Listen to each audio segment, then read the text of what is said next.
বঙ্গোপসাগরকে ঘিরে 7 দেশের জোট বিমস্টেকের ষষ্ঠ সম্মেলন শুরু হয়েছে।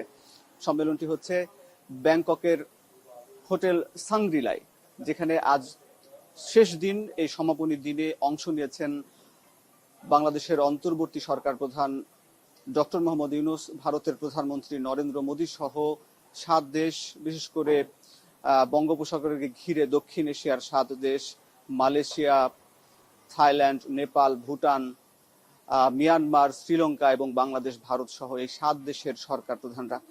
এবং আজ এই বৈঠকটির যদি আমি কর্মসূচি বলি, এই কর্মসূচিটি হচ্ছে সকাল 10টায়, স্থানীয় সময় সকাল 10টায় এই বৈঠকটি শুরু হয়েছে।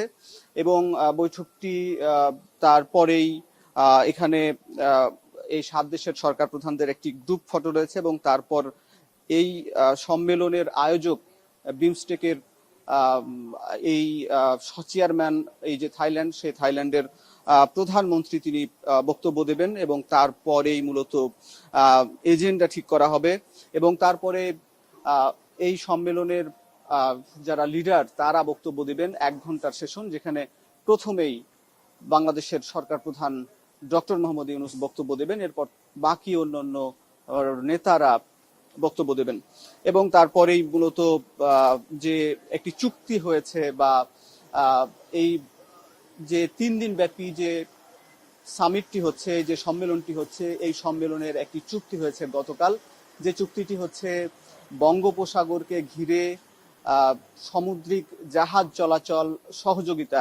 এই যে সহযোগিতার জন্য যে গতকালকে মন্ত্রী পর্যায়ের বৈঠকটি হয়েছে এবং সেই বৈঠকের বিষয়ে একটু পর্যালোচনা করবেন আজ এই সরকার প্রধানরা।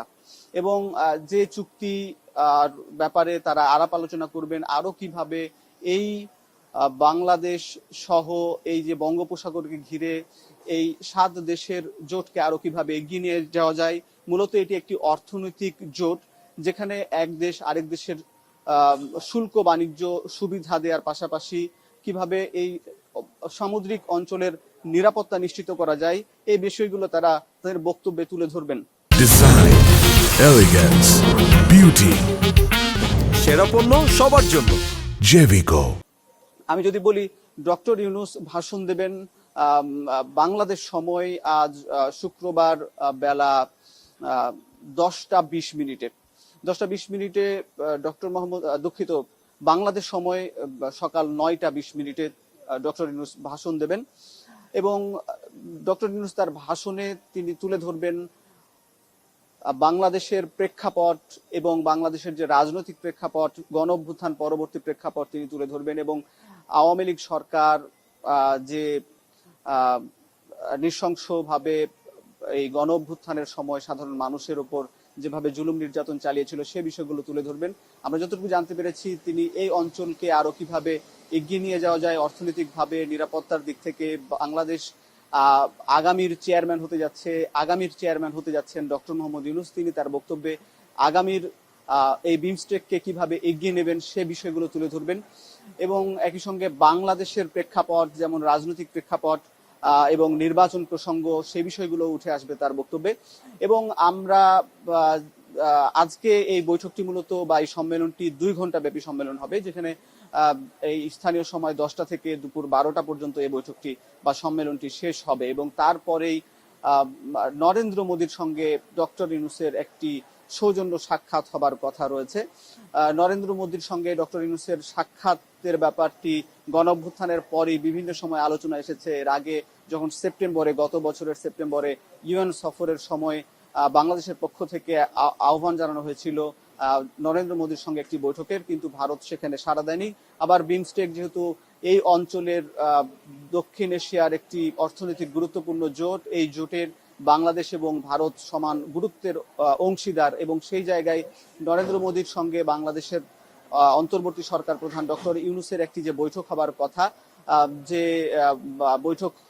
বৈঠকের ব্যাপারে বাংলাদেশ আহ্বান জানিয়েছিল, কিন্তু ভারত প্রথমে সাড়া না দিলেও সম্মেলনটির দ্বিতীয় দিনে সেটি নিশ্চিত হওয়া গেছে, অর্থাৎ গতকাল নিশ্চিত হওয়া গেছে যে ডক্টর ইউনূস এবং নরেন্দ্র মোদীর একটি বৈঠক হচ্ছে। আর নরেন্দ্র মোদী এবং ডক্টর ইউনূসের এই বৈঠকে যে বাংলাদেশ এবং ভারতের যে অচল অবস্থা আছে, বিভিন্ন ক্ষেত্রে দেখা যাচ্ছে যে ব্যবসা বাণিজ্য এবং ভিসা জটিলতা তৈরি হয়েছে, ভিসা ইস্যু সীমিত রয়েছে, সেই বিষয়গুলো উঠে আসবে কিনা এগুলো এখনো জানা যাচ্ছে না।